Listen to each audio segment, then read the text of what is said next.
Hey everyone, Psychoyasin here, and welcome to another episode of the Psychological Problems podcast. Today, I'm joined by Flavia. Hello. And once again, Bob's not here. We have explained why Bob's not here, bobmeatbag. But it seems I still get concerned people asking me, is Bob all right? Where's Bob? So for those people, don't be concerned.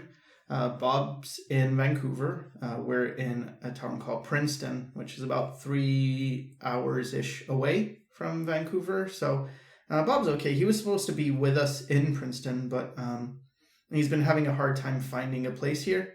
The housing seems quite limited. It's only a town of like 2,000 people.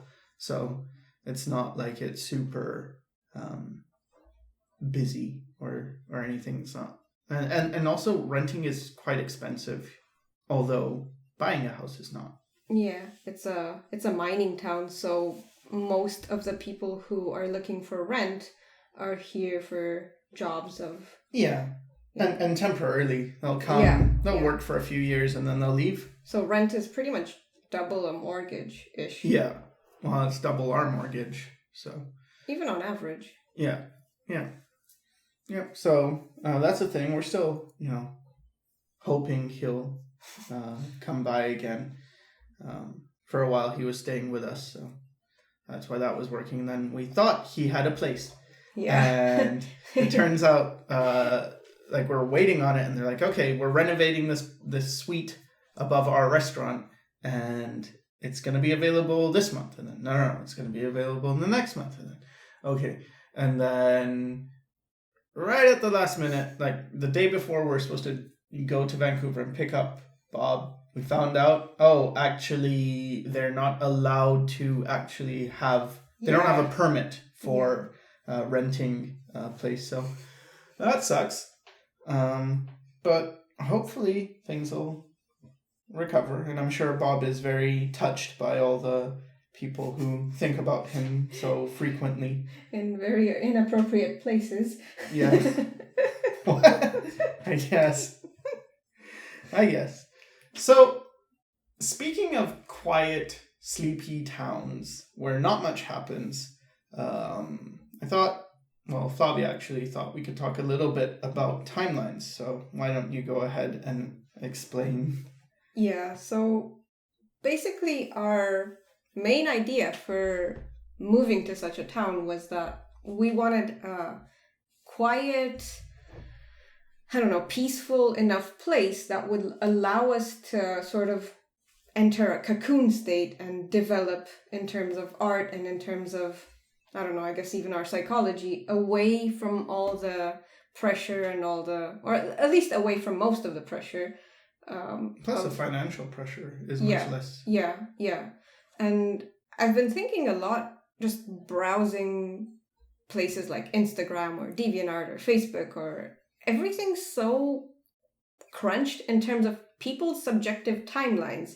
When you're browsing a feed, it feels like a lot of stuff is happening at once, and you feel like, you need to match that up, kind of like how you listen to fast beat on your, MP3 player. Do people still use that?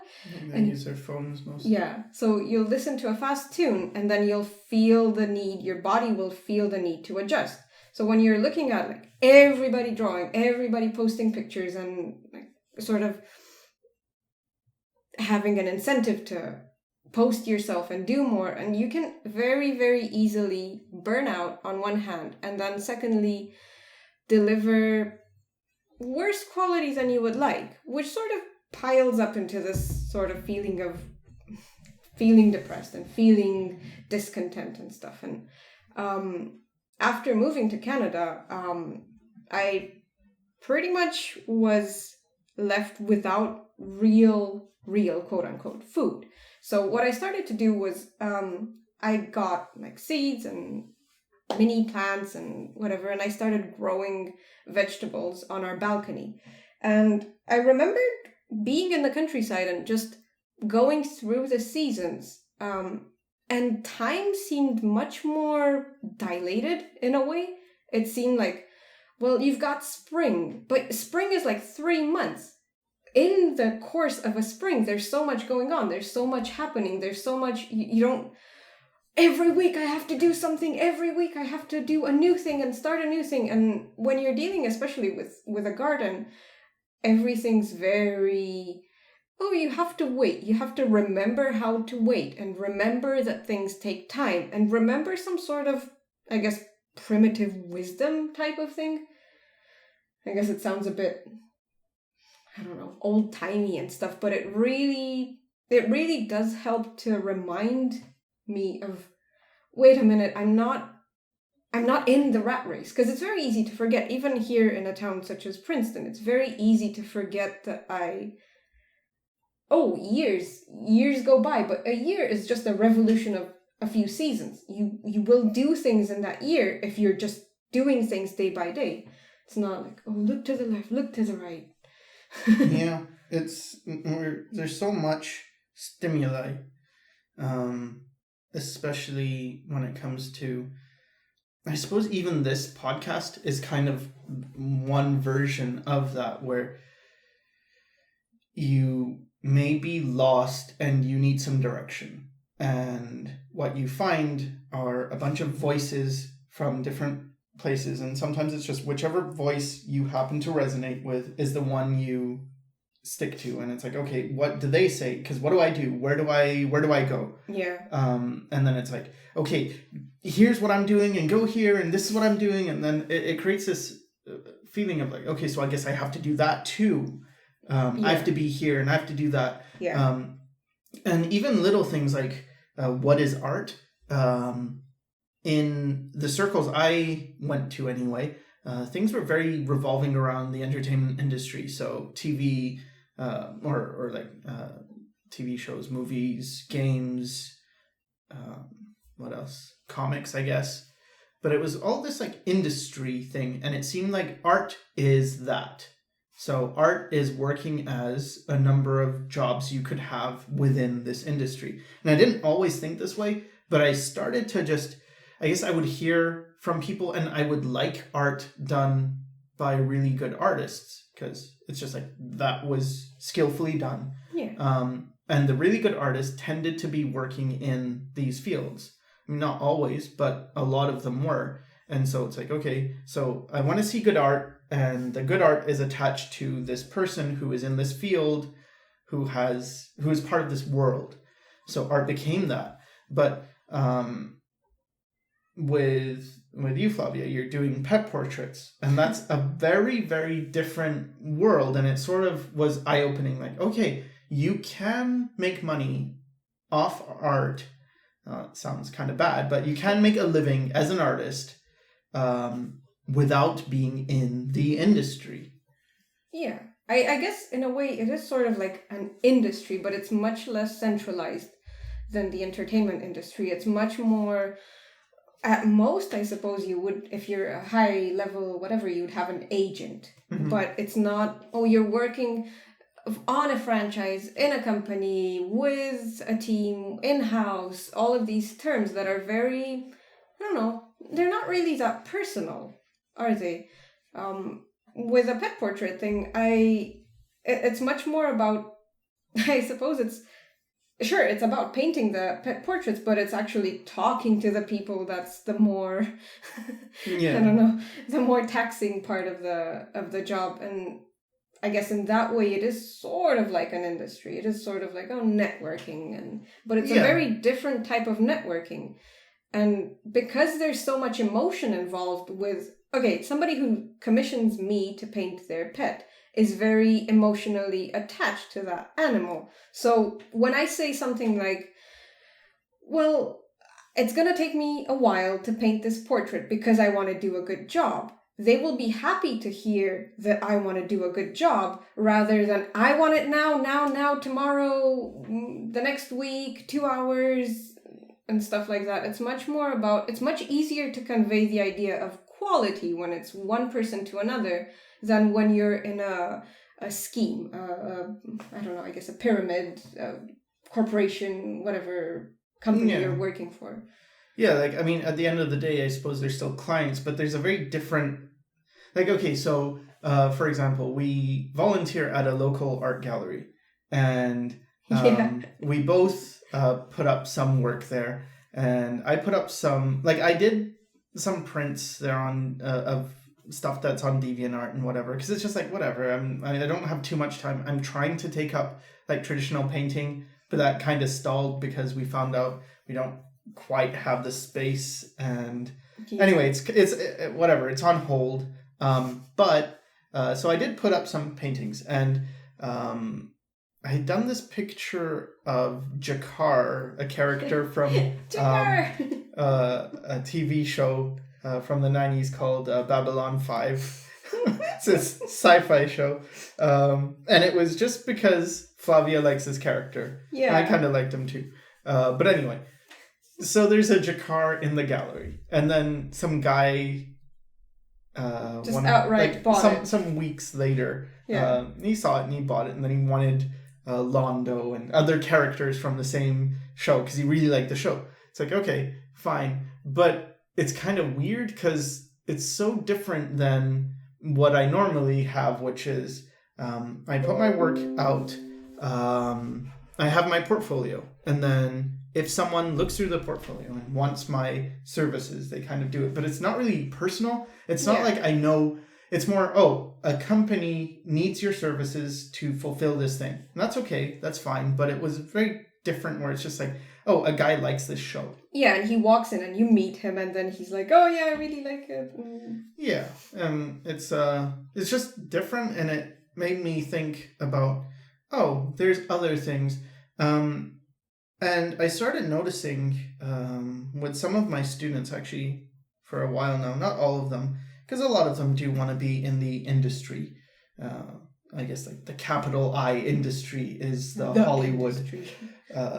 Well, not like everywhere's. It's all in Hollywood, but it's not that centralized anymore. But it's a thing.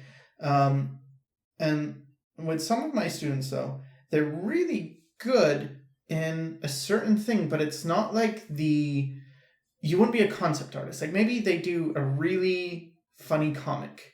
And the comic's not super well, like doesn't have correct anatomy or whatever, but it's really it's nice. It's a fun story.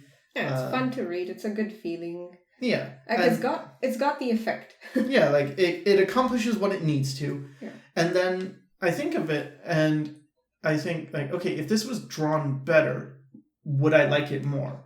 And the answer is no, not really. Like, it's fine. It's fine for what it is. And it really makes me think about art in a different way because I guess for myself, I really got into the skill thing. I really got obsessed with skill. And I still, to a point, I would say I am. And skill is certainly important. But there's all these other things around skill which are just as important or more important.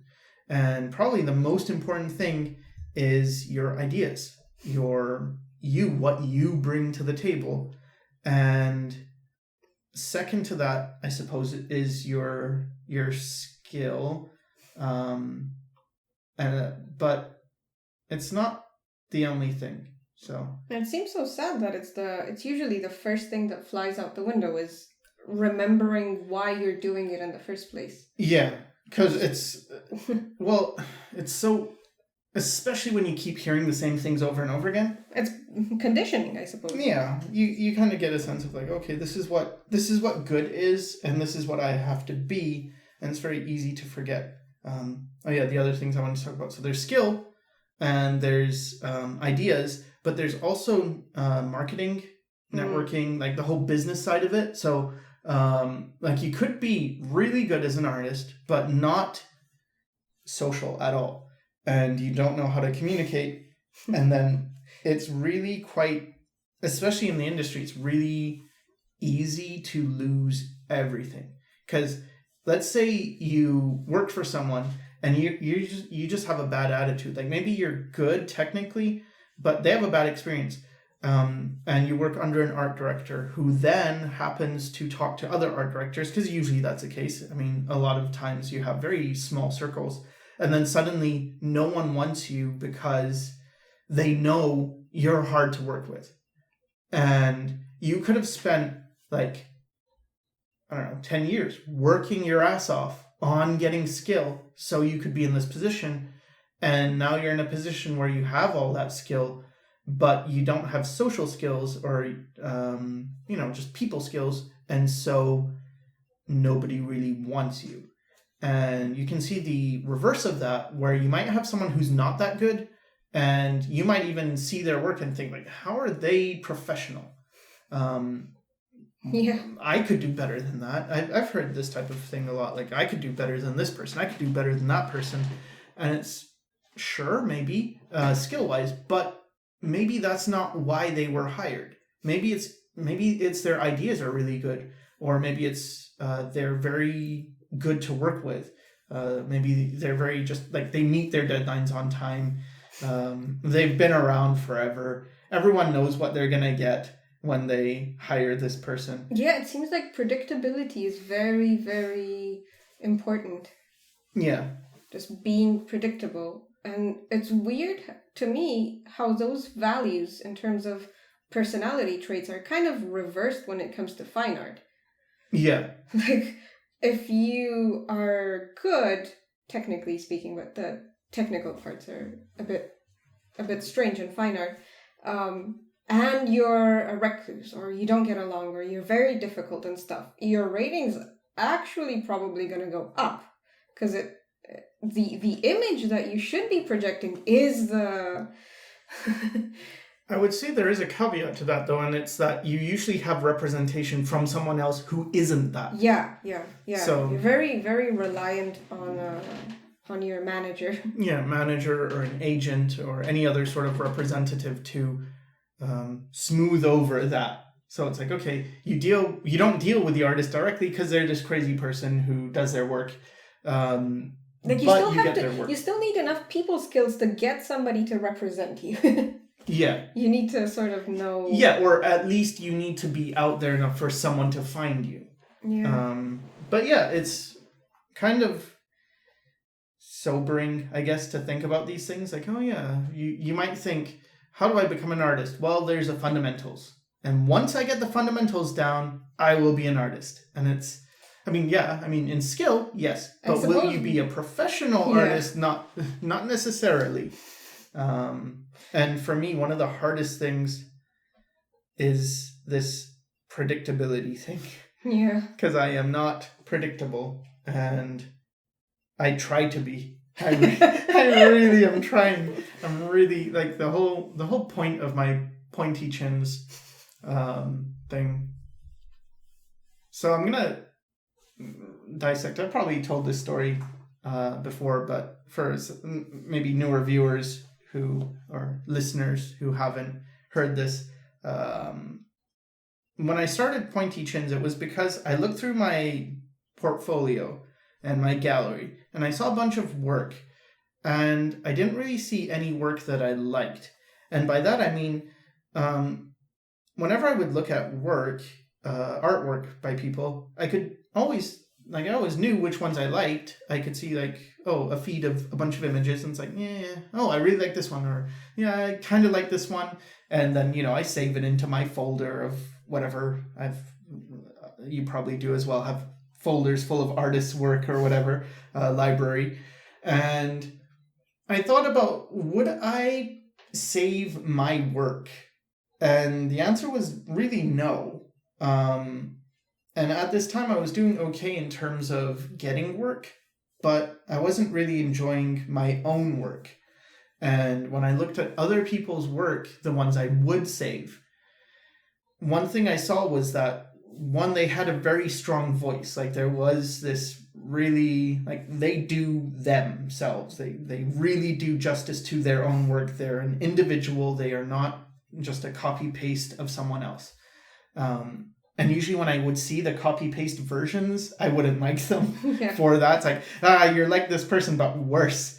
I don't like you. But yeah, it was this understanding that, okay, fine, I don't like what I see, but what do I like? And answering that was really difficult. So what I started doing is, well, I was already actually doing this with Bob Meatbag. We would have these Google Hangout sessions where it was actually open. A bunch of friends were there. Sinix was there. TheJettyJet was there. Ricardo, Costa, just some other people. Like, it was an open Hangout that people could come in and out of. And I know there's some Discord server things like that now. And there are other Hangouts going on all the time that are pretty much, I guess, what we were doing as well. We're so out of the loop. Yeah. But anyway, I was doing this stuff, and it wasn't until I did a retrospective of my studies that I had been doing for however long that I got in the comments. People were commenting like, oh, this is okay, but you're all over the place. You lack direction. And this feeling of, okay, you lack direction, and then I myself thinking I don't like my work. And then on top of that, understanding the people whose work I do like have direction, like very, very strong direction. They're not the way I was. And the way I was really like, I got to learn everything. If there's a fundamental, I need to master it. And what I would see in their work is not necessarily a mastery of the fundamentals. It was they had enough of what they needed to make work that did whatever they wanted it to. So, for instance, I really like the work of Hyung-Tae Kim. And you may have seen his work. I think he did Blade and Soul stuff. And anyway, it's these super... long-legged... Yeah, super long leg, super exaggerated figures, and they are pretty broken anatomy-wise. And I don't think that's like super outrageous. Oh my god, shots fired or whatever. No, they're broken anatomy-wise. A lot of them are pretty broken.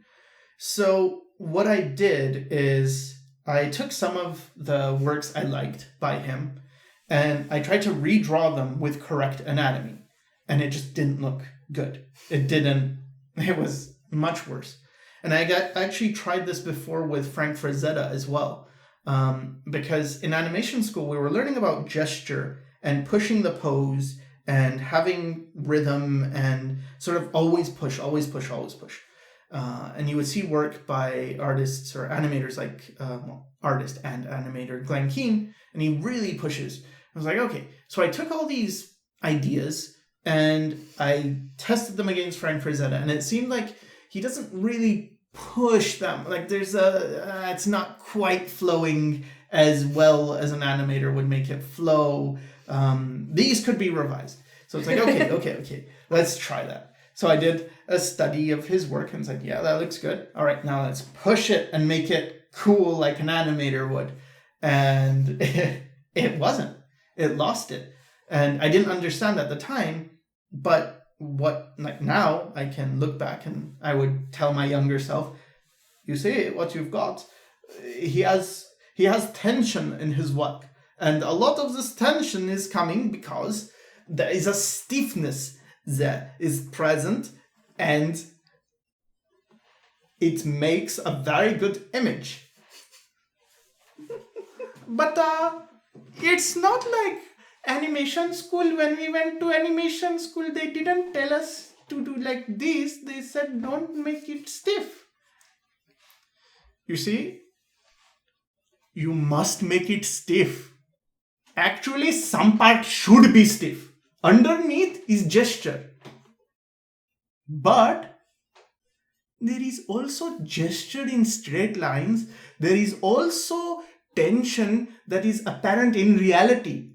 So when you think only in abstract, too much abstract, your mind is in the clouds, then you can lose some of the basics that you see in reality.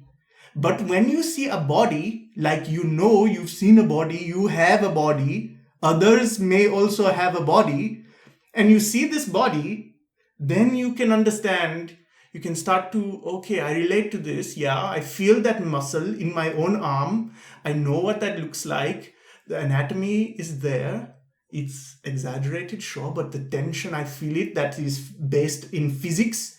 So then I know, okay, that's what I've got to go for. So not only think about abstracts.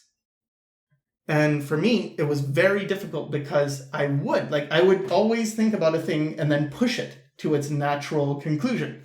So I think about pushing a pose, and then I think about, okay, what is the ultimate form of pushing this pose? And then I will spend weeks, not on that one pose, but on that idea of like, okay, push, how far can you push? No, this is a dynamic shape. If someone showed me a shape, and like, this is a dynamic shape, when I look at it, I'll think, okay, that's a dynamic shape, but is it the most dynamic version of that shape? Or could completely forgetting. Yeah, or could you make it even more dynamic? And so with this mindset, I approached, I don't like my work, let me find a style. So the first thing I started doing is just drawing as I normally draw, but trying to make it things that I like. And I wasn't really sure what I liked because I never really thought about it. I never thought, I have tastes, I have preferences. And one of the reasons I actually had this not knowing, because I used to know what I liked, but I kind of would see work that I thought was shit and then later find out, oh wait, it's not, it's good. And I would have these humbling experiences over and over again. And then I just started to really appreciate quality in whatever form it was. So I wasn't looking at, is this something I like? I was just thinking, is this good? And it would be, oh yeah, this is really good.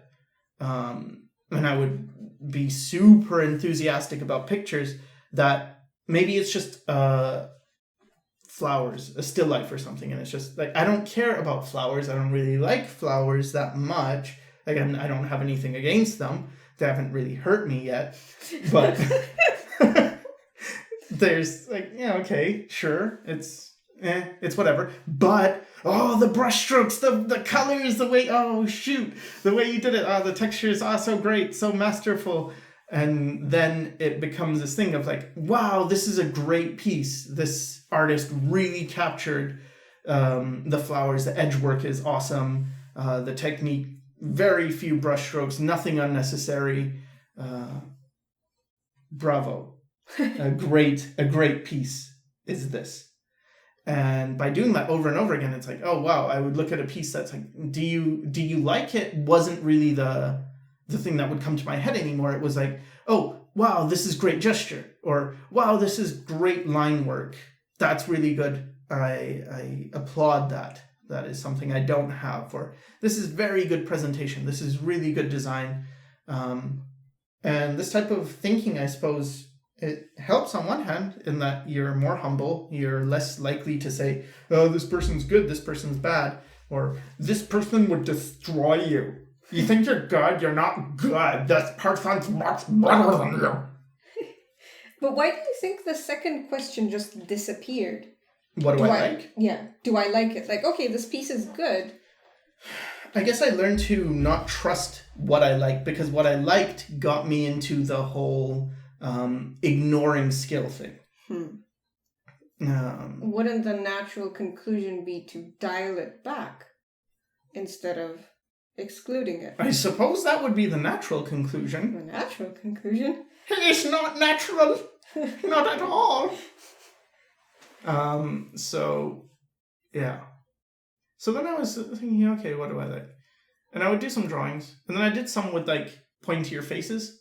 The eyes were sharp and pointy. And the chins were pointy. The nose was kind of maybe rounded, maybe pointy. I don't know.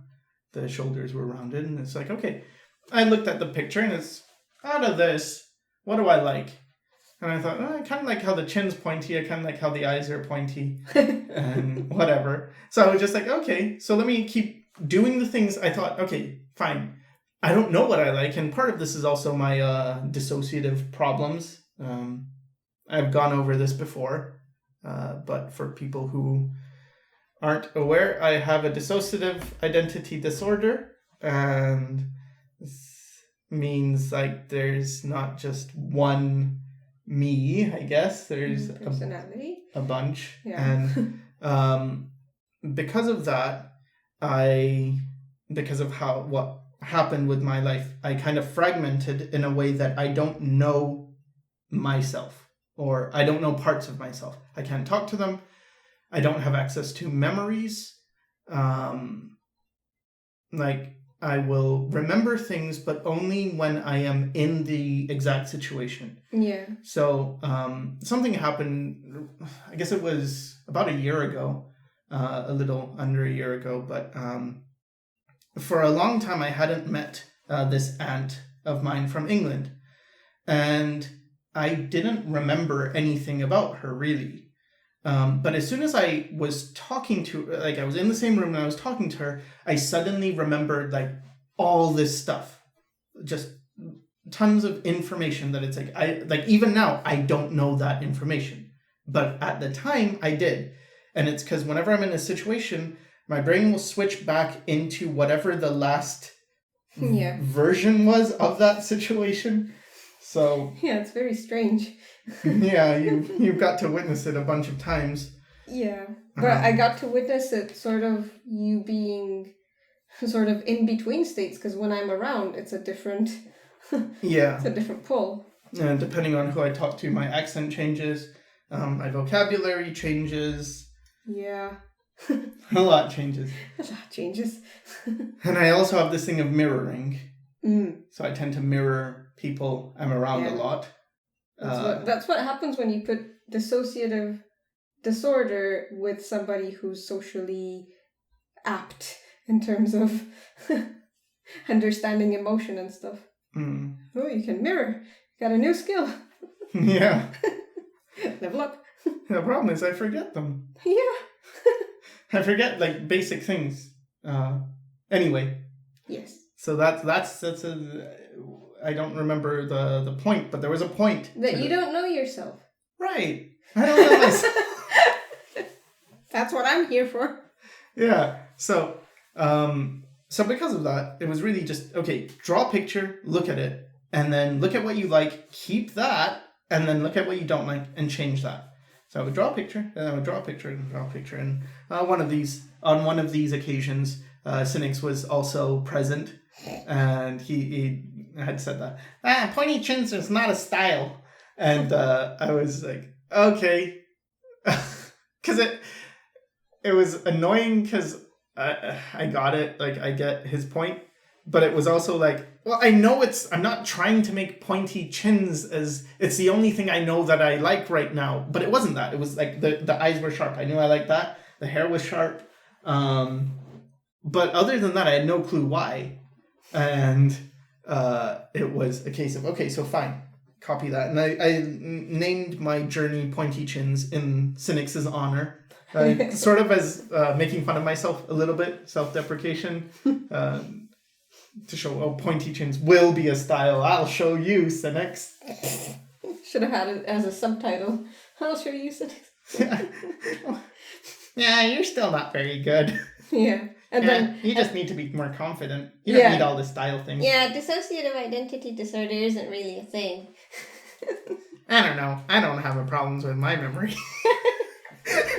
Anyway.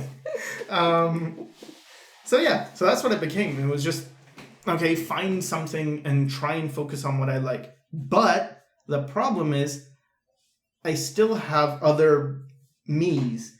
And the different parts of me each like different things.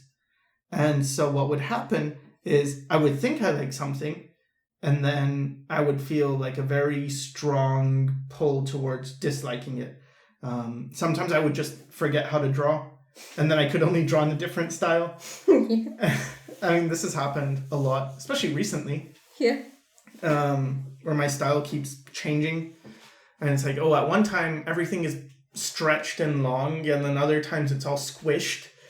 Sometimes it's more detailed, sometimes it's super simplified.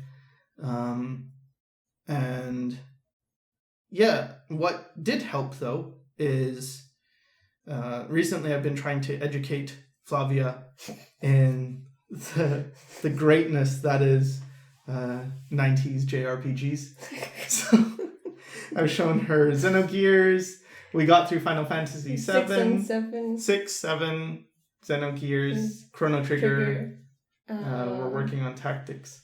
we're hard at work. But we said we moved to Princeton to like develop an art and stuff. Yeah, well, okay. So the plus side of showing her these things, for me anyway, is because I'm not like a part of me doesn't come out unless I'm engaged in a certain activity. Yeah, triggers. Like unless they're triggered, but in a different way than they're triggered. Classic contemporary use of that word. It doesn't arise, and so what I saw is like, oh, all the things I like are in these things. Yeah, it was particularly very strange to Final Fantasy VII and Xenogears. Yeah. There's a lot of like, oh, these are my, I guess, art. Yeah, we were playing it, and it's like, oh wait, this character has your hair. Oh no, wait, this character has your hair too. Yeah. Yeah, but then my work started turning into Xenogears. It was just... Yeah, because at the time, that's what we were playing. And then... Okay, so then that's... okay, so now I'm going into that, and I guess I like this. But then I get pulled into a different thing. So it's a lot of trying to figure out who I am and what I am. And... When you are who you are. Yeah. It's actually really depressing and annoying. I'm joking about it and stuff, but it actually really sucks. Because I don't have any control over it. And there's this feeling of I don't know what I am. I don't have my memories. I'm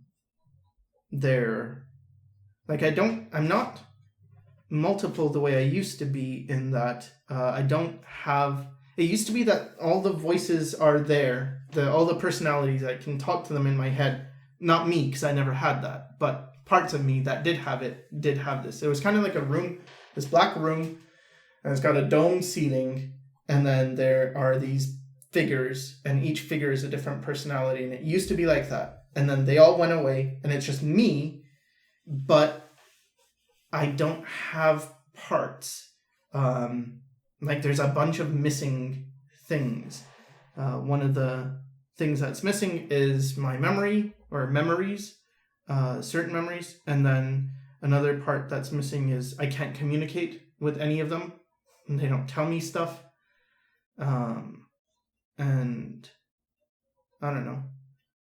So trying to work out things is very difficult. And it's stuff I guess it's... Like it's a psychological problems podcast, so I'm talking about my psychological problems, but I don't really know if this means anything to anyone. Like, I feel it's irrelevant, so it's hard for me to bring it up, because it's like, well, what's anyone going to get from this? Other than, oh, it is hard for you to draw. I don't know, really?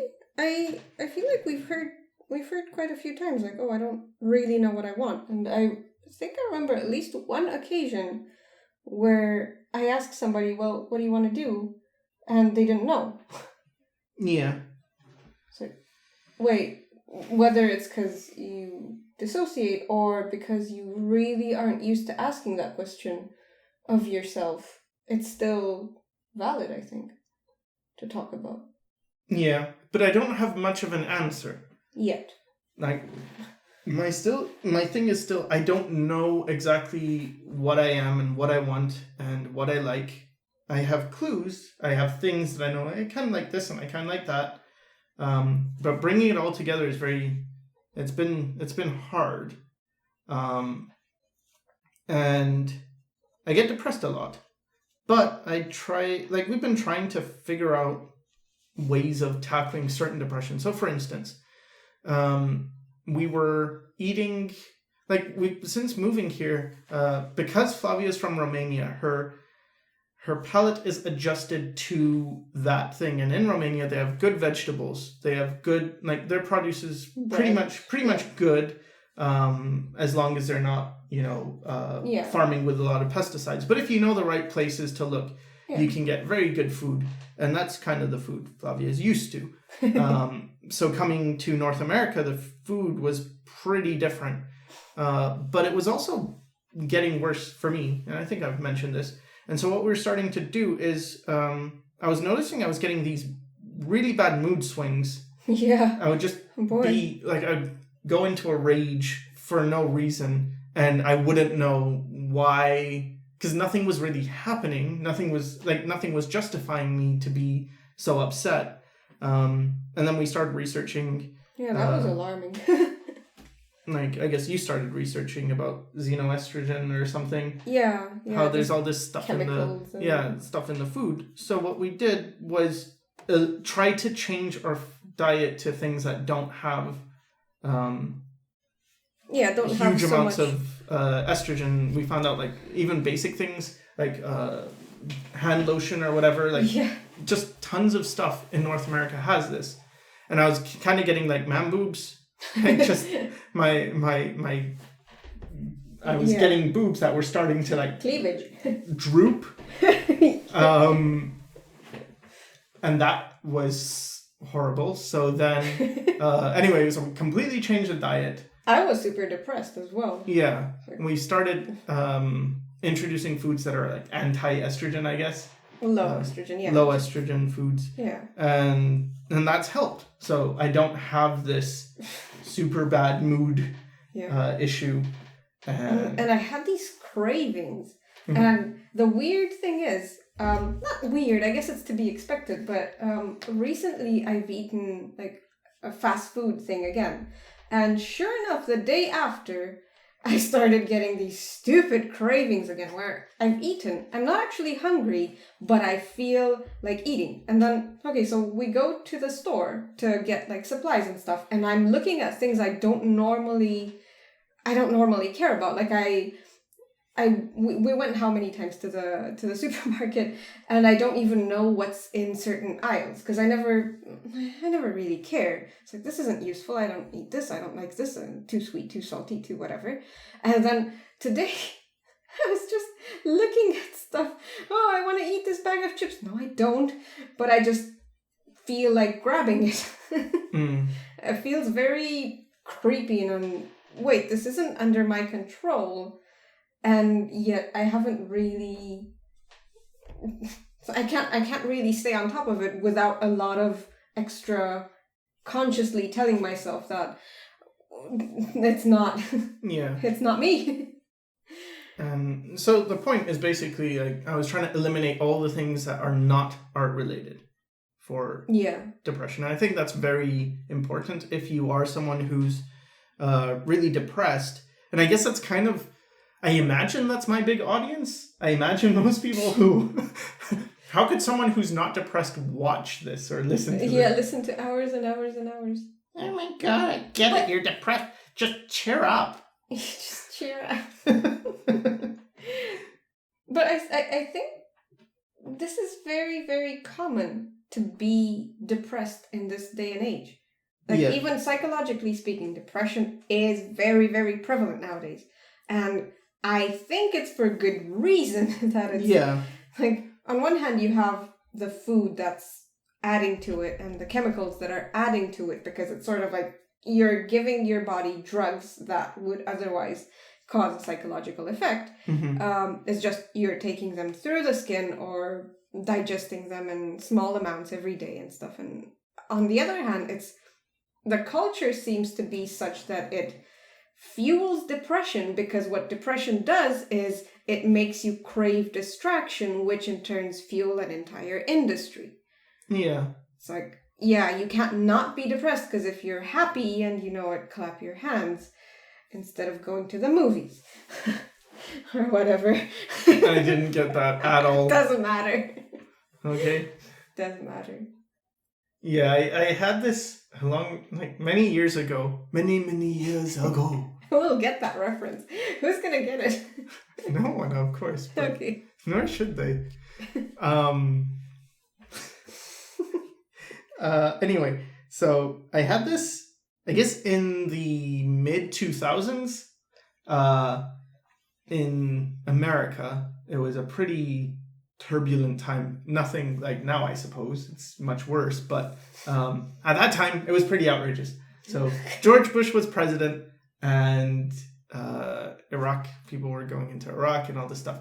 And I watched The Daily Show a lot with Jon Stewart. There was this comedy show called The Daily Show, which was like a satirical news show. I guess it's still going on, but I don't have a TV or anything, so I don't watch TV. But I was thinking about how this show is bad for people. And I liked it. Like, I watched it and I thought some of it was pretty funny. But the thing is, I started to think about what is happening. So it's a sequence of showing something outrageous. So you would see, okay, they would talk about something ridiculous, some story that is very, like, it makes you upset, people squandering money or screwing up the environment or screwing up the political system or whatever. And there's this reaction of anger, but that anger is then transformed into comedy. So there's a punchline and you laugh and you've sort of achieved catharsis, like it's done. And so what this did is sort of in a way inform you, upset you, but then make you laugh and you move on. And I thought, I suppose in the past what would have happened is people would have got informed and angry, and then they wouldn't have the laughter. So the anger would build, and then people would get angry enough to do something. There'd be a big change, and it's like, no, we've got to turn it on its head. And then I'm not sure if this is true though, because I mean there was always satirical, like there's a newspapers, sure, but they had different. It's a bit of a different thing. And I don't know, it wasn't like I really went on some quest to, screw The Daily Show or something. Cause it's like, no, not at all. But it was just kind of thinking about the other side of things that you don't think about. Like, could this thing that I like be bad in some way? Like maybe not bad overall, but just like, is there a negative side to this? And then it's like, okay, yeah. Then I think about that a lot, and the conclusion I've come to is there is no perfect thing. There's nothing there's no ideal society. There's no ideal anything, because there's always a negative that comes from it.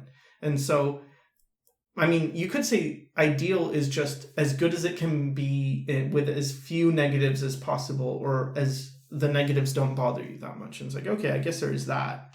But with everything, there's a cost to it. And when I think about what is the cost to people being constantly distracted, it seems pretty severe. So like the constantly, on Facebook or on Instagram or looking through Pinterest, or just constantly distracted over and over again. There's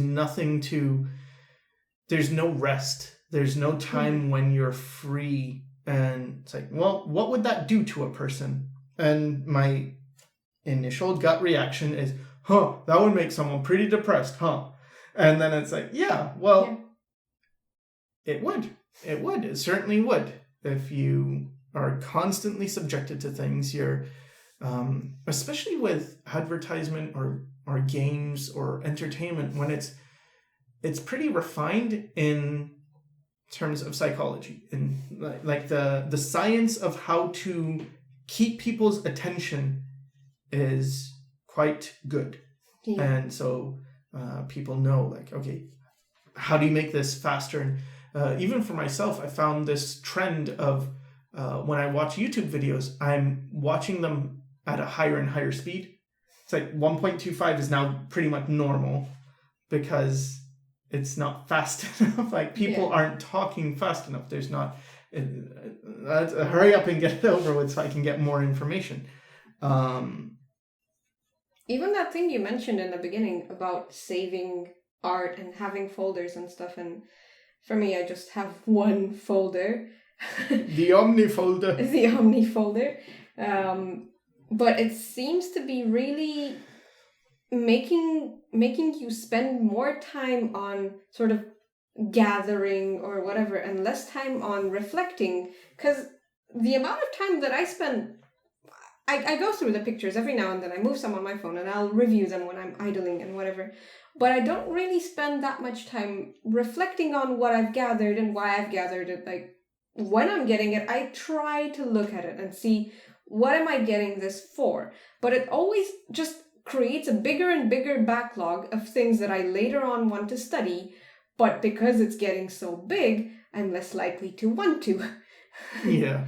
So with collecting, so like the way I think about it, if you have an artist who endlessly collects the work of other artists, it feels like that person is suffocated. I suppose to a point. It's not really, well, when does this person have silence in their mind long enough to create their own thing? For me, there's like a fear. If I don't save the images in every few days, then it's just gonna be a backlog. And there's going to be more and more, and I'm just going to have to go through more. Isn't that very, very similar to those advertising campaigns? Like, oh, get it now, or otherwise you won't get it after Christmas, or the sale only... Well, sure. Like, what's going to happen? Realistically speaking, what would happen if you didn't save anything for a month? I suppose it would mean I would have a lot to get through. Why? Why is it a chore? Why do you have to get through it? What makes it such a necessity? Okay, so... What's it necessary for? Alright, so one of the things is I like artists. Like, there are artists I like, and I'm curious about where they're going. And what are they going to come out with. Are they improving? I kind of want to see their journey and follow them on their journey. And I also want to see cool artwork. So it's like, oh, that's cool. Okay, save it. But would you talk to them every day or every time? Like, oh, what have you done now? What have you done now? What have you done now? Because that's the equivalent of it. It's like, if you saw a guy's work, or a girl's work, I guess, once a month, and you just reviewed their gallery. Like, all right, today is my day of looking at artists' galleries, and I can see how they've gone through a month. Because I feel like when I go through and scroll through an Instagram feed or a Facebook feed or whatever, you don't really see a continuum of what a person's done. You see a lot of snapshots of this person, that person, and it's very, very easy to lose your sense of time, which is what I was talking about in the beginning. Your timelines become crunched as if, okay, so a guy posts a picture of him being in Hawaii on the beach. Yeah. But to go there, realistically speaking, it's taken him like maybe a year to save up the money, to plan it, to get his bookings in order to whatever, and then he probably arrived, and he probably took a while. He didn't post it right away. He went and he had lunch. But everything of that is crunched for you, the viewer, into one, click like, okay, done. Yeah. And on the other hand, when you're creating, and even when you're studying to become an artist, these things take time, and it's become... I hadn't really understood it until I met you, and I had overheard conversations or had conversations on topics like, well, I want to be an artist in the next 6 months, or I'm going to be good in a year, or, oh my God, I'm 35 and it's too late for me. It's like, what happened? Where's your realistic timeline for things like this? It's like, there's no exposure to anything, which is why it's kind of retarded in a way, but you look at a tomato plant and you will know that it takes a few months until you actually get to eat the fruit of it. Yeah, I mean, I think that's a pretty important lesson that most people don't get, is just seeing how long a thing takes to get to fruition. One of the things with the images I thought was helpful is, you know about this, of course, but I started looking through one artist's folder, and I just had them on, what's it called? Slideshow? Yeah, so what I would do, instead of looking through a bunch of artists, and I still saved my images, but after I started, and this particular artist is called Madiblitz. I really like her work. She does a lot of like Guilty Gear work, but it's still kind of the same style, but I kind of prefer how she does it to the actual style, which is really rare. Because usually I'm on the side of like, oh, you're just an imitation of this person who's better than you. Whereas with her, it's like, oh, I kind of like your work better than the original. So anyway, I really like her work. I really like her style. So I just had it on a slideshow, and it was just going through all her images. And because I was able to see the different images, and it was one artist, and there were different, like, they were done at different times, obviously. I was able to kind of see where she was and then what she was learning and how she was progressing as an artist. And then I was looking also at what does she have that I don't? Because when I look at her work, I suppose from the past few years, it still feels like it's way beyond me. I get pretty impressed by it in terms of like, wow, I couldn't do that. I don't know how you did that. That's really cool, but I don't understand. But if I go far back enough, there are things where it's like, okay, I'm kind of better than you at this point anyway, than most of the things. So what happened? Like, what is the thing that got you much further? And yeah, and that's what I was doing for a few days. And then I kind of, I guess, stopped for a while and started going back to my own thing. And okay, now what do I do? But I mean, my problem is I get too influenced by other artists, and then I start mirroring, which is not what I want to do. So I've got two criticisms to that. First of all, to what? Looking at a slideshow? No, not looking at it. No, that's totally fine, I feel. But with saving images, like on one hand, I understand it. Okay, having a person's progression right in front of you and whatever. However, the rhythm and the urgency of your action of saving it doesn't feel very adequate, because on one hand, unless the person's the type of artist who will delete their early work off their gallery, their online, whatever, the work will still be there for you. And it's not the 90s anymore. We have, well, not in Princeton so much, but we have internet. So looking at a person's work doesn't necessarily mean that you yourself have to expose, especially with you, since your mind is so sticky and it like mirrors pretty much automatically.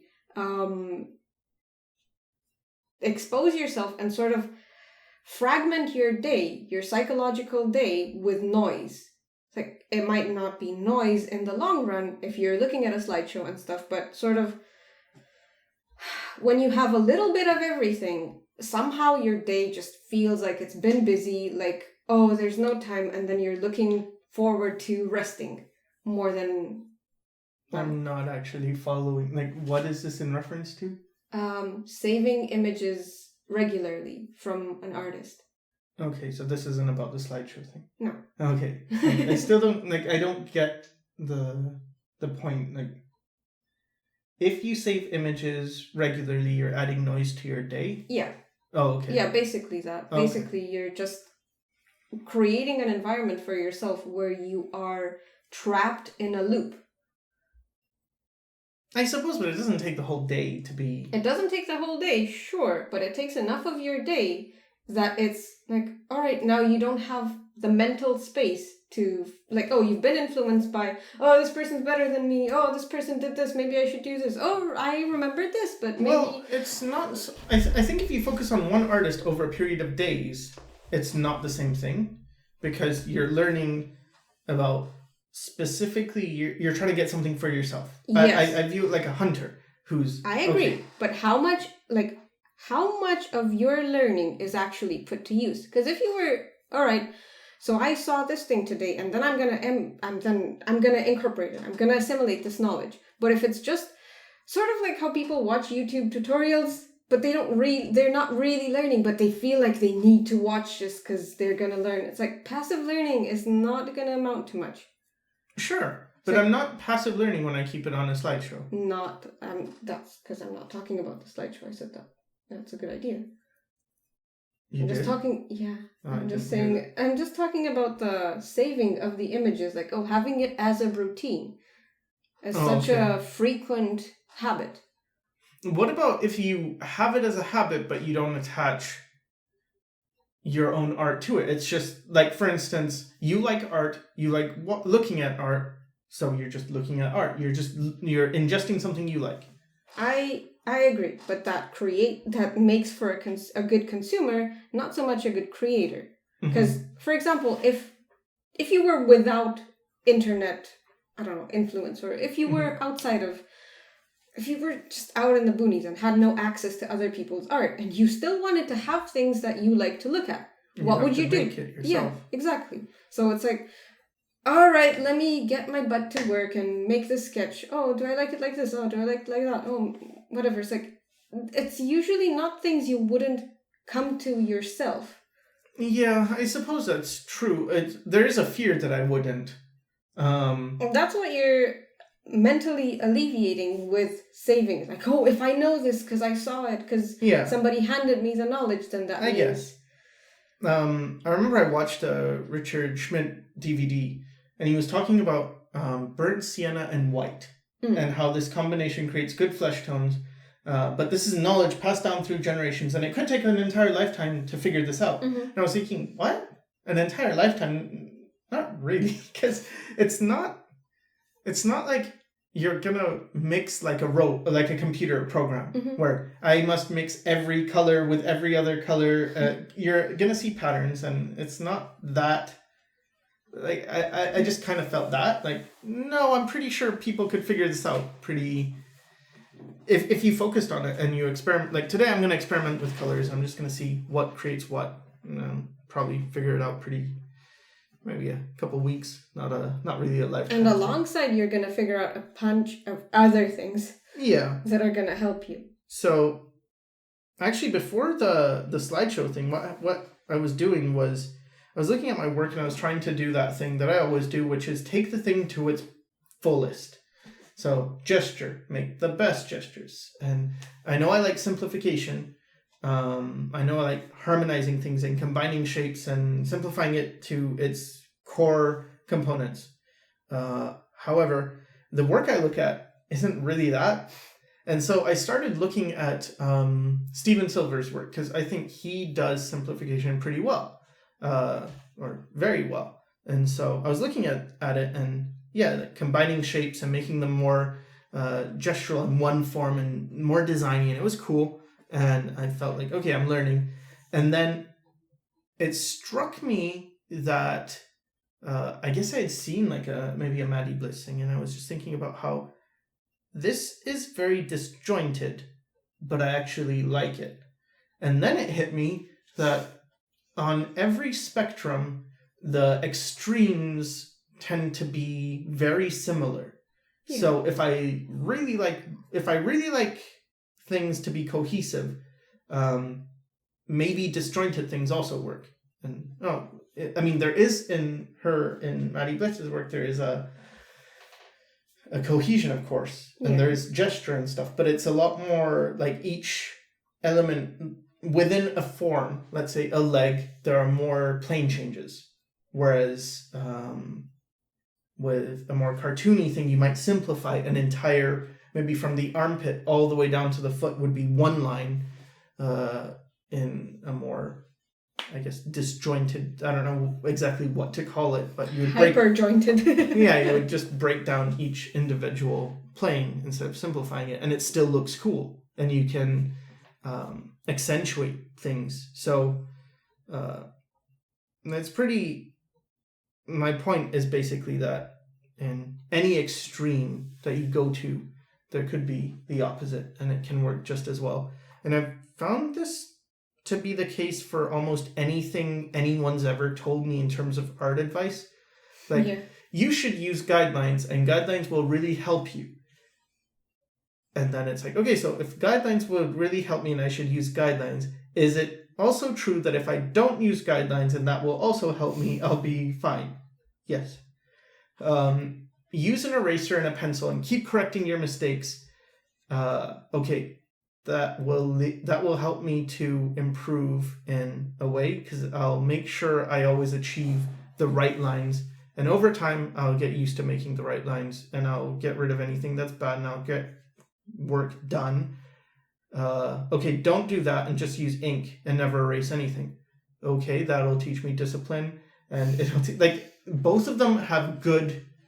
They have qualities, but they're all strengths. missing the purpose. Like, this is good, this is great, or what? It's like, oversimplification into basically one blob, like straight against curves, kind of like Steven Silver's thing. That's great for a purpose, for readability from a distance, from whatever, a certain standpoint. If it's for TV, if ease of animation and stuff. Like, yes, it's great for that. Whereas with Madiblitz, yes, it's great for what? For like, a sense of coolness, a sense of like, intricacy, dynamic stuff. Like, you've got more shapes, therefore you can make more things move in a picture. You can express different things.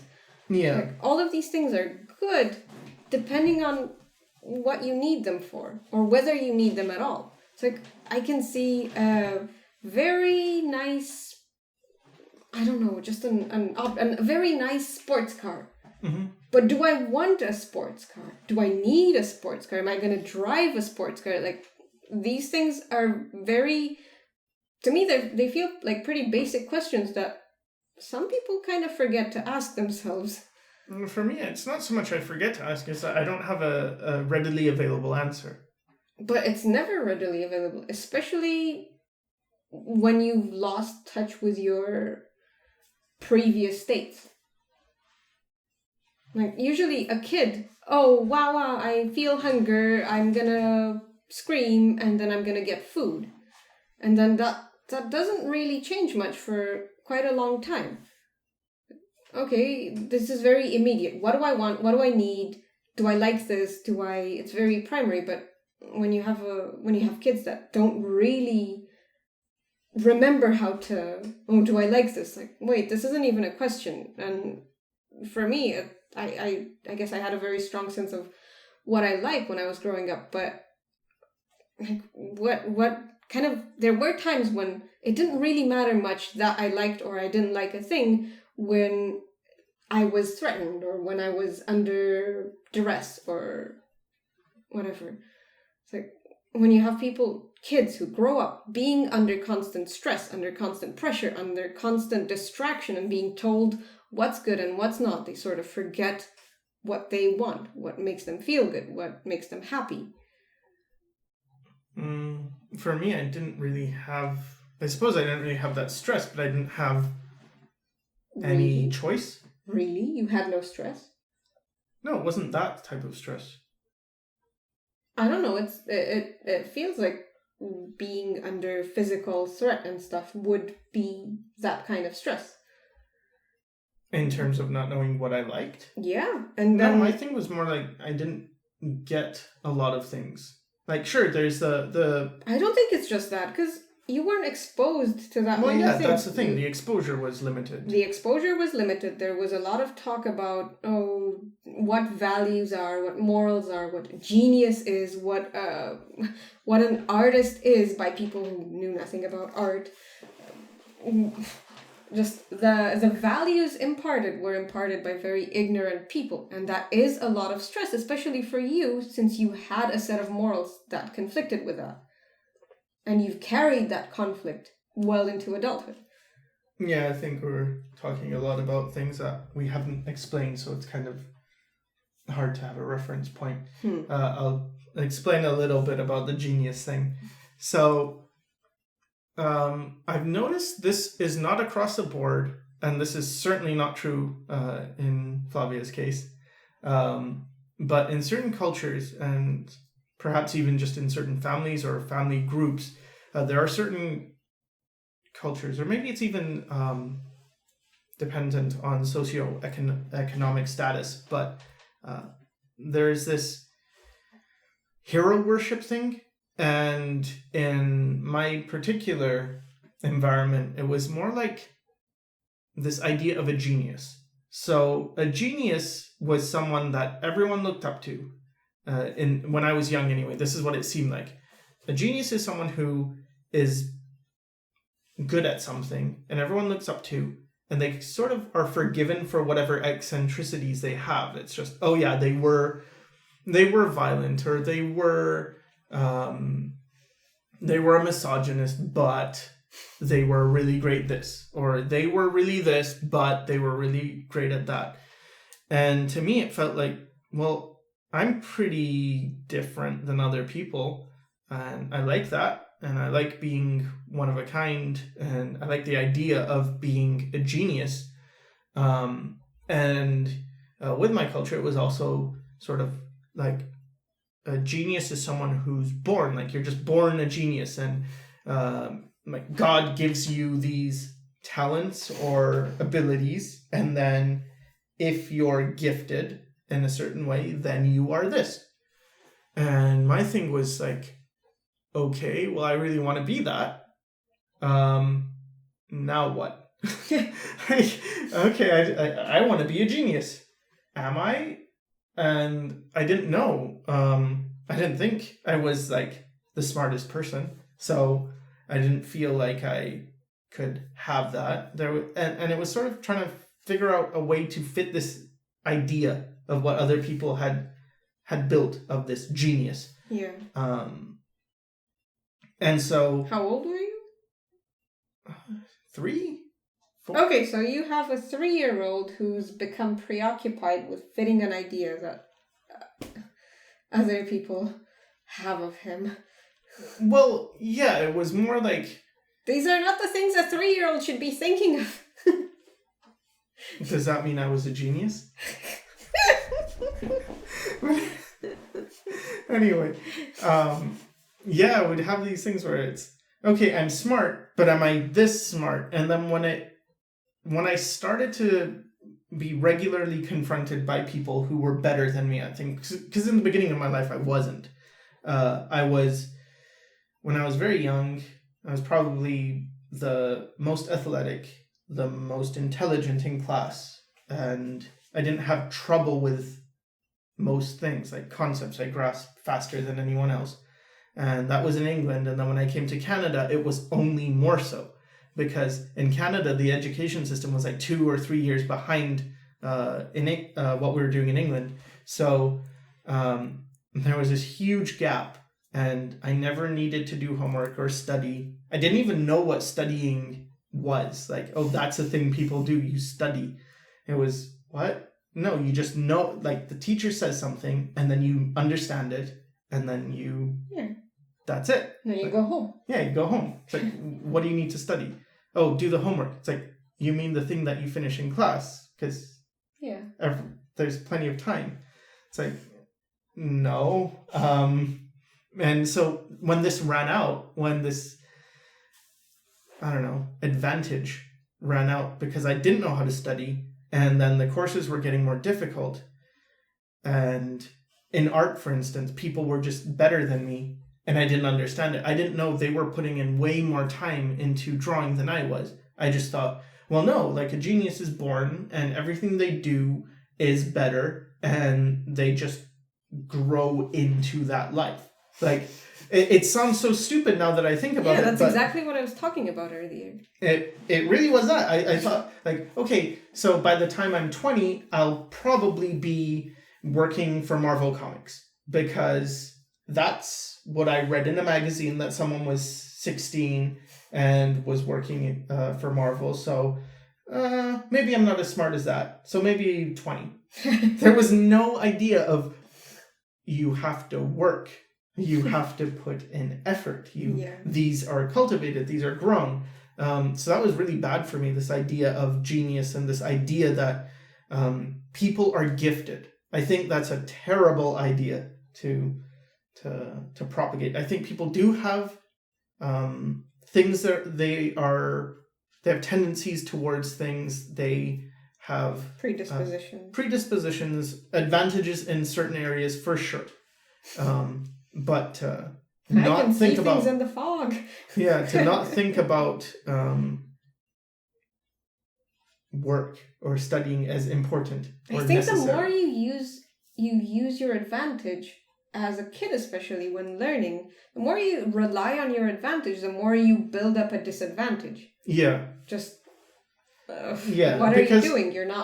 You're using the fact that you can grasp concepts, but you're not really building up what you're weak at, which is... Yeah, and it leads to this crippling self-doubt and this feeling like, okay, I'm not doing well in my courses anymore. And you don't know why. I don't know why, and I don't know how to fix it. Yeah, and it's like, oh, the people that weren't, like, I guess when I was younger anyway, I had the beginner's luck thing. I was always good in the beginning. And then I wouldn't understand how the people who I was passing were now passing me. I didn't have stamina. And it's like, oh, I'm really fast out the gate. And then I slow down because I'm not studying. And they are studying. And I didn't even know that. I didn't know that some people were studying or that some people even had tutors that were teaching them. Oh, yeah. And I didn't know that either until maybe 7th grade or 8th grade. Oh, I didn't know that until grade 12. Yeah, so it was just like, how are you getting smarter when you didn't understand in the beginning? And then I just felt so stupid. I felt like a complete fraud.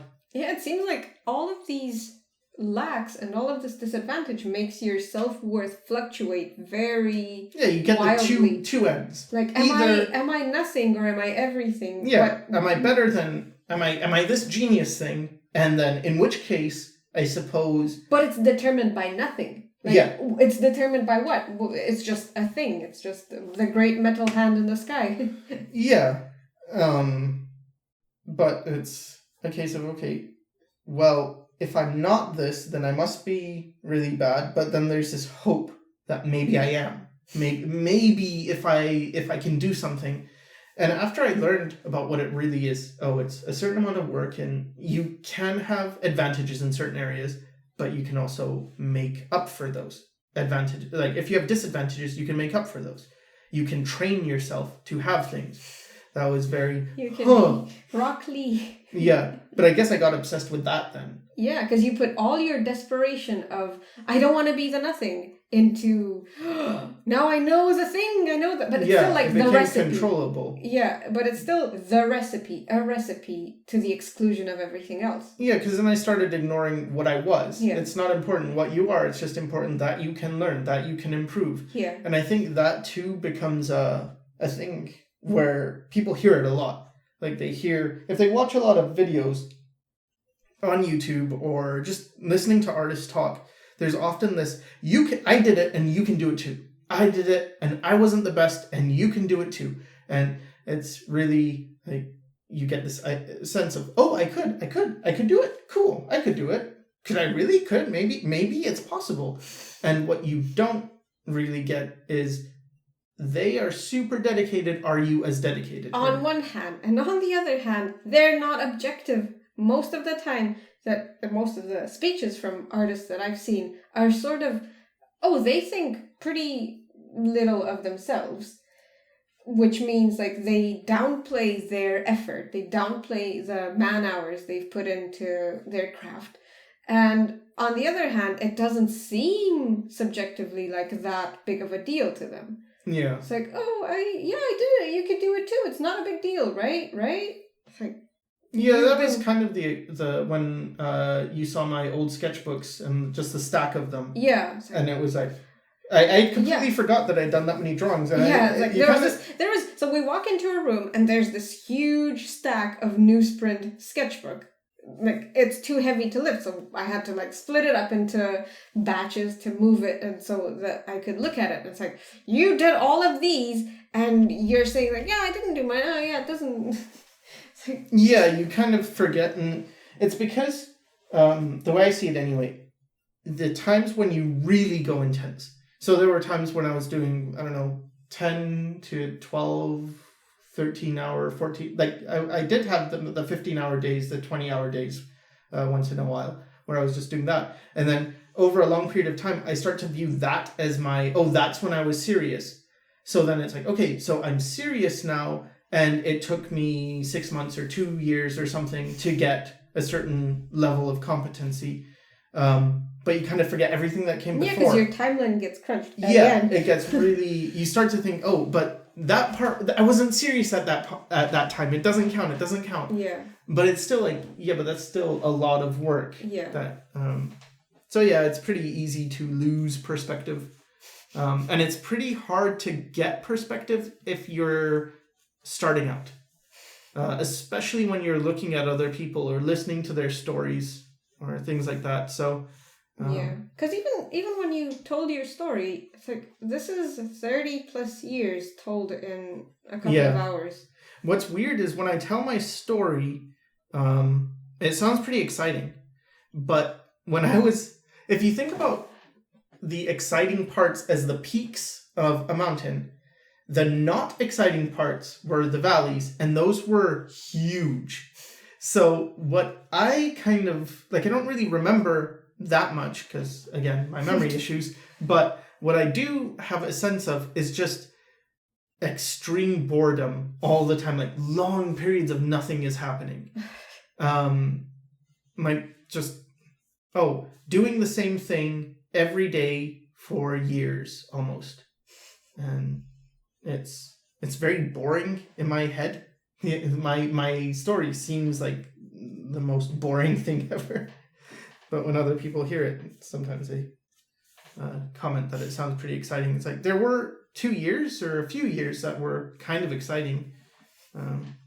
But yeah, it's not the whole story. Yeah, I think because lately I guess in the past decade or more, there's been such an easy access to people's stories or people's motivational speeches or people's sort of concentrated knowledge. You sort of, to learn this thing, it takes 30 minutes of watching a video. It's like, no, it doesn't. To assimilate it, it takes much, much longer. And because it takes 30 minutes from start to end, or however long it takes for a TED Talk or an art tutorial or whatever, you sort of feel like you're left with this feeling that you don't really know what the fuck you don't really know what you just learned or what you just heard, but you feel like you sort of know about it. You feel like you sort of have command over this knowledge, but then you don't really. And then you want to move on to the next thing. Maybe I don't know enough stuff. Maybe I need to learn more things. It's like, no, you need the time to practice it. Yeah, but I do, because the thing is, I still do get stuff out of certain things. Of course you're going to get stuff out of things, but are they the things that you will put in? Yeah. How much of it? Well, okay. Because if you were I will say my specific examples, for instance. So, whenever I think about simplicity in design, if I watch a Kienan Lafferty video, I will remember that. So, there's he's got a YouTube channel called the KNKL Show, and I do learn from it. I do learn, design, and I think about that, and I try and implement it, and I suck at it, but whatever. Okay. And then Reiq. Okay. When I watch Reiq tutorials, I always get that reminds me about how to simplify the figure, and I kind of remember structure, and that's a helpful tip. And I suppose with Reiq, it's more stuff I already know, but it's like he goes over it again, and it refreshes it for me. Yes. Okay. So my question to you is, on account of the hours of watching these videos put together, side by side or whatever, how much of these things would stick to your mind if you were actually practicing those things by doing the art itself? It's like... But I do. While you're watching the videos? No, you're not. No, but after. Yes, but how, okay, so I have watched 2 hours of a video, now I'm going to do this for 4 hours. It's like, there's no... I usually do it for a week. I mean, put together in a... Oh, yeah, okay. It's like, because for example, if you're given a concept, if you go to somebody's lecture, or you go to a debate, or you, whatever, you've learned a new thing, you've acquired new knowledge, and then you go and you either reflect on it, or apply it, or incorporate it, or sort of make it your own. And I feel like the more the more things you watch, the less time you have to and the less energy you have to make the things with it. And the less you have in terms of discernment of what you need to complete the image that you want to make. Like, for example, you watch this video or this tutorial, and you watch Kienan, and you watch Reiq, and you watch this other guy, and you watch that other guy, because, this bit is useful, this bit is useful, this bit is useful. And then, useful for what? Well, that's the thing with the editing, because I got rid of a bunch of my subscriptions and I don't actually watch them, but that was the thing. I reduced it by a lot. I'm sure that many of your viewers haven't really gotten... Well, it takes a while to get to that point where you actually know who's helping you and who's not, because the reality is people have different approaches, and certain teachers work well with certain students. Sure. So, but I think there's also the fear that, if you're not watching this, then you'll miss out. Well, sure, and I had that. In fact, when I started my channel, and then for maybe like 3 or 4 years, I kind of prided myself on... I would subscribe to any artist that I found, and I would watch the videos because I felt somehow like I'm learning about the community, and I'm learning, like I might learn something. But this is something I always had with art, because I didn't have instruction for most of the year. So if there's any art, I've mentioned this, if there's anything on TV about art, if there's any book about art, I would just read, learn. I need to learn about art. I don't know anything. So there's that, but that was taken with other videos, but there weren't like tons of channels that I found at that time. Yeah. Like now it's impossible. Yeah. There's just no way. And there's too many good people who are, or at least there's a ton of people who are good, who may not be teaching, but it's not really like the teaching is that important. What I've seen is most of the art instruction is focused on showing off and then entertaining. It's more like entertainment. It's more entertainment with the disguise of being informative. Yes, because otherwise you would feel too guilty as a viewer to be just looking at pure entertainment. Yeah. If you can cover it up with the guise of I'm learning, at least I'm learning. It's like 4 hours, fine on YouTube. That's okay. I'll just watch this, watch that. I better get to everything. See, I'm learning, I'm doing my homework. Yeah, I suppose so. And I don't think that's necessarily bad if it's not, like, let's say you're not trying to be a professional artist, you just like art. And you like being surrounded by art, and that's just your hobby or something. Yeah. You go to work, I've done my work, and then I go home and I watch art things because I'm interested in this thing. I suppose that's fine. But it's very important that you know that and make that conscious. Yeah. Because if you make it conscious, even if it's unpleasant, I don't really, this is a hobby, this is a blow to my ego, I don't really want to be a concept artist. It's kind of like we've got voices in our heads with all the criticisms that might have been thrown at us at one given point. But if you make it conscious, on one hand, you have ownership of it now, which means whatever you build on it is going to be yours. Okay, so what do you mean by make it conscious? So for, let's say, a guy, put yourself in the situation of a person who isn't that high level. Maybe they're intermediate level. They want to be professional. Well, I am in that position, so yeah. Yeah, but you're not quite ordinary in this way. Okay, so if I was in that position, I would feel like, I feel this pressure, and I've said for so long that I want to be a professional concept artist, let's say, and I have heard that it's good to watch Fengzu, for example, and I religiously watch his videos because he is a concept artist and he does talk about it, and then I discover this other guy who's also a concept artist, and then I discover this other guy. So now 4 or 5 hours of my day are spent with what I'm thinking is researching concept art and bettering myself and arming myself with knowledge towards becoming a concept artist. But really deep down inside, I don't really want to put in the work. I don't really like the lifestyle. I just kind of want the benefits of it. I want to see nice concept art around me, and I want to talk to people about concept art and ideas and stuff. And I don't really want to be getting down and dirty and doing it.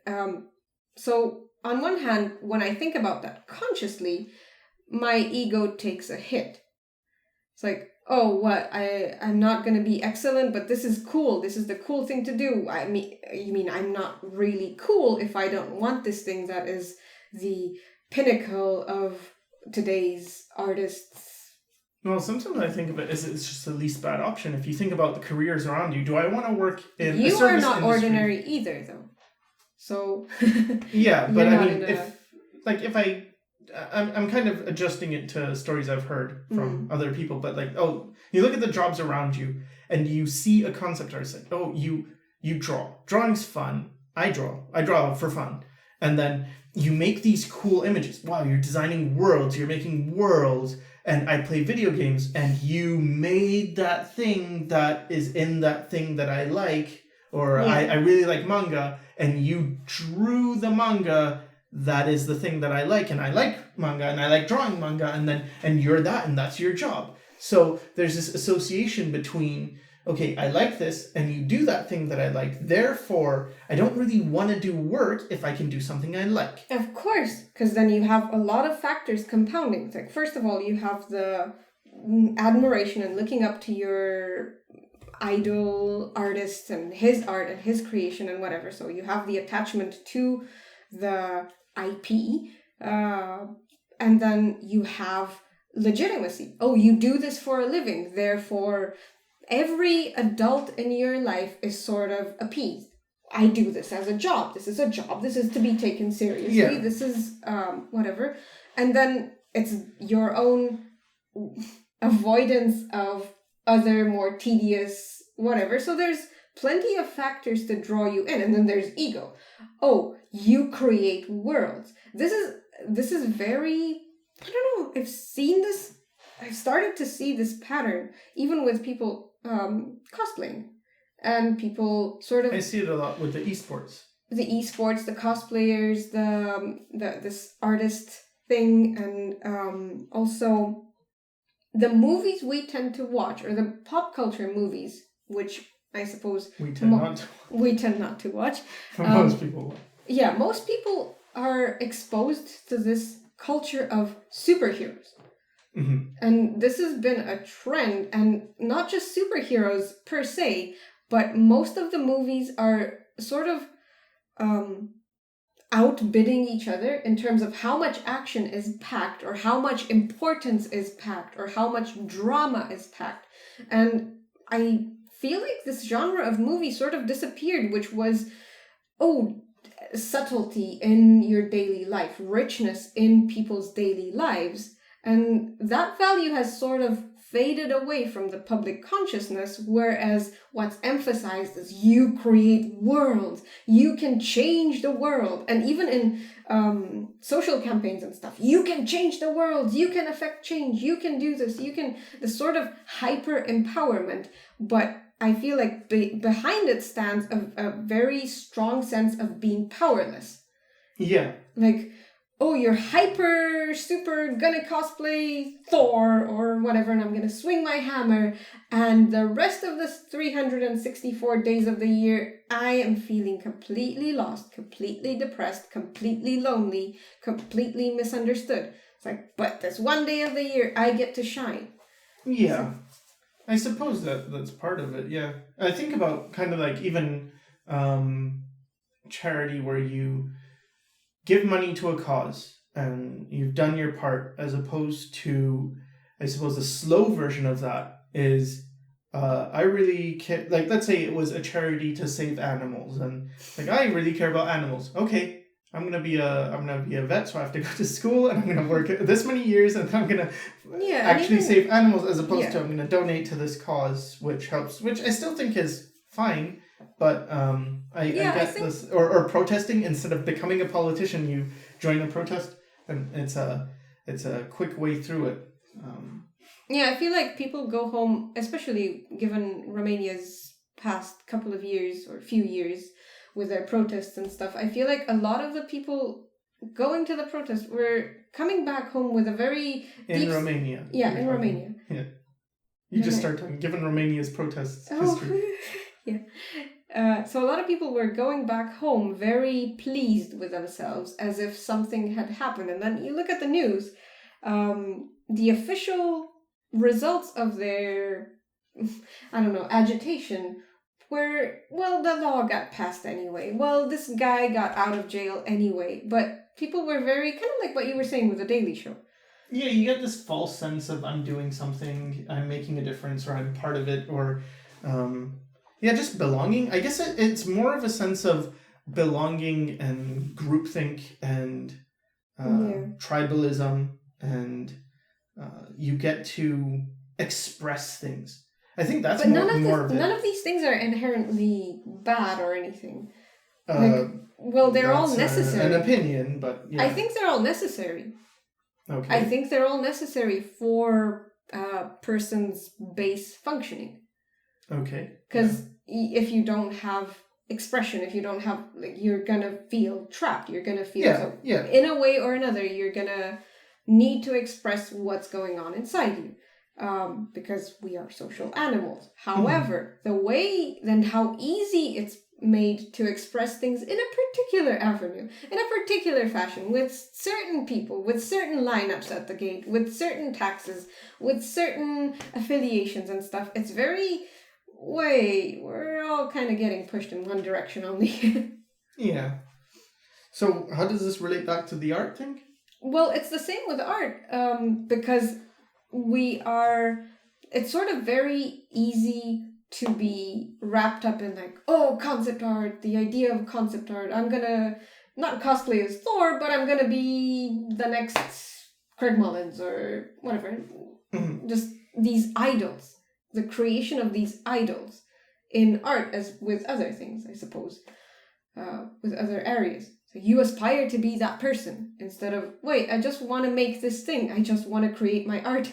Okay, so about solutions then, what would you say is the solution to this? I guess my solution to this, if I said it, like, saying it would sound very naggy, but it's pretty much limit your internet usage. Very, like, if you can't do it, if you can't go a week without it, fine, but make a time frame for it. Like, once a week, I will spend 4 hours just browsing the internet, catching up on my things, downloading whatever I want to download and stuff like that. Secondly, I guess this is just my personal experience, and I don't know how easy it is to do, but I guess get seeds and watch a plant grow for a season. I would suggest getting a plant that you can actually eat, because it creates an association that's very... I think when it comes to this, you're doing the thing you told other people about, like with me with the art. What? You're forgetting how much you actually know.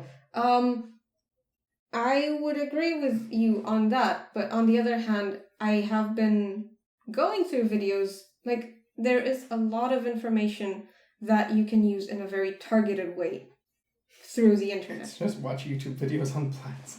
Not watch YouTube videos on plants, because I find that watching video tutorials on most topics is very time consuming and not really the easiest way to get information. What I would do is I would look up articles and, like, all right, you will have bullet point lists and stuff. And even, for example, let's say you'll get 2 pots and you'll plant green peppers in one, and you'll plant basil or oregano or something in the other one. And, well, you look up, what temperature do I need to have these plants at? How much light do they need? Do I have cats? Because cats tend to dig up plant pots. So, they need to be out of reach. Do I have kids? Because kids need to be away from most plant pots. But it's not that time heavy, and you will get to see a thing happen, but very slowly, which kind of reminds you that things don't need to happen every single waking hour, every single day, a new piece, sort of takes you a bit out of the rat race. And then in terms of, I guess, social media is very tricky. Because on one hand, if you're using it sort of like with my pet portraits, pretty much all the people that commission me, I talk to through on Facebook. So there is that, and I know a lot of other artists are getting work through Facebook, so I'm not saying just ditch your... But if you're an artist and you really, really feel like, well, this is my job and whatever, don't just use it as an excuse for, well, I might as well, maybe I'll look through, maybe I'll find something useful. Just make a page, make a page and keep it, sort of limit things, sort of design specific roles or redesign specific roles for everything. It's not good if you really are attracted by items or art or opportunities. Well, this might be good on a rainy day. I feel like this is a really, really slippery slope. Maybe I'll need it someday. It's like, no, do I really, really need it? And I feel like if you can get yourself to the point where you're consistently asking yourself and you get into this habit of, do I really need this? Is this going to be good for me? What am I going to use this for? And if you acquire new knowledge, if you watch a tutorial, go and practice it. Go and apply it. Don't watch a tutorial and then watch another one and then watch another one. Do not string them together. Mm-hmm. You will just lose knowledge. You will feel like you got something, and then on the other hand, you won't have much to show for it. Yeah. I guess for me, my advice would be, like, don't have the internet for a while. Like, yeah. It's surprising how it teaches you, especially after like a week, it teaches you how, oh, I don't need this much stuff as I thought I did. And then on the other hand, it's trust that you can figure things out. And I think this is something a lot of people kind of have forgotten, is that they actually, like, this is something I forget all the time, that I can figure things out. Yes. And that sometimes it's like, oh, you look at something like, I don't know, as an example, how to draw fabric. And it's like, okay, so I got to look for a tutorial on how to draw fabric, instead of thinking of fabric is a thing that exists in real life. You can look at it. You can observe the human and how he wears the fabric. Look at this woman. She is wearing a dress. Note how the fabric falls towards the ground. Yes. This is like those fashion things you watch where they're all doing crazy things. Yeah, I've on the other hand, I've observed something with myself. I don't know how many people this would be helpful for, but what I've been doing is I've just been sort of trimming what I watch and shifting it more like away from recipes or tutorials or educational stuff to maybe there's a time period that I really like, or I like old-timey 17th century, 18th century things. And on one hand, I like learning things, so I am drawn to documentaries and stuff like that. But while I'm watching those documentaries, I have my sketchbook with me, and I will make sure that I'm actually taking some visual notes, that the knowledge, when you practice knowledge, it's like, so the hierarchy goes, on the lowest tier is when you see things or hear things. On top of that, more effective is when you see and hear things at the same time. And then when you see things, hear things, and say them at the same time, repeat them. And then the most efficient form of learning is when you see things, you hear them, you repeat them back, and you do them. So if you actually make sure that you are practicing, or I don't know, I guess just replicating or whatever, the things you're immersing yourself in. Don't just be immersed in it because you'll drown. Yeah, I knew this mouse, and he said the most effective form of learning was the electric shock. Yeah, but what art did he make? All over the floor, man. It was all over the floor. It was on the walls. It was everywhere. It was abstract Jackson Pollock, all in brown, but it was... Yeah. All right. Well, I think I think that's. Oh, one last thing. It's kind of related to what you were saying, but the pruning thing I think is very important. So basically, what you do is if you're the type of person who's collecting a thing, try to go one step further. And I tried this, and it was actually pretty helpful. Where I decided I would have I would make some prints of art I liked to put on the walls, and I realized I think we only had enough ink or something for like 10 prints. So I thought, okay, I gotta reduce this to 10. Okay, let me just pick my 10 favorite images. So I took like, I guess 100 images that I liked, and then within those I started cropping them and thinking like, which one do I like more than this? And I like this one, but I like this one more, and kind of actually putting thoughts back into the work where it's not this passive, I see an image, I kind of like it, I save it, or this artist that I follow made an image, so I'm just going to save it, or I guess now people pin it or whatever. It's so easy to just... but rather make it active. Yeah. So, what do you really like? And then out of this, what part of it do you really like? And once you start to really narrow it down, if you have problems in figuring out what you like I do, because probably you're normal and you don't, but if you're messed up, then this can help, I think, to really hone it down, like specifically what do I like. One of the, I guess I was like in my early 20s. It doesn't matter that I was in my early 20s, but anyway, I talked to an artist, Justin Ogilvie, and he had me tell him what art I liked, but then when I described it, I wasn't allowed to just say like it's cool. Like he would ask, why do you like it? And then my initial thing at that time was to say, I don't know, I think it's pretty cool.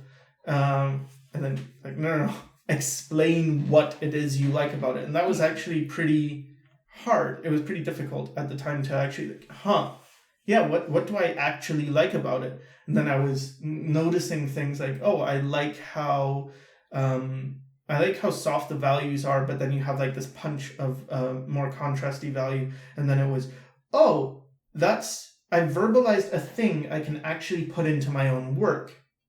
I think that can help. But otherwise, I think that's the end for this month. Yeah. Grow a tomato. Save your life. Yeah. Grow a tomato. All right. So thanks, Flavia, for keeping me company. Ranting. And thanks to all you listeners. All three of them who made it this far. Yeah. Bye. Bye.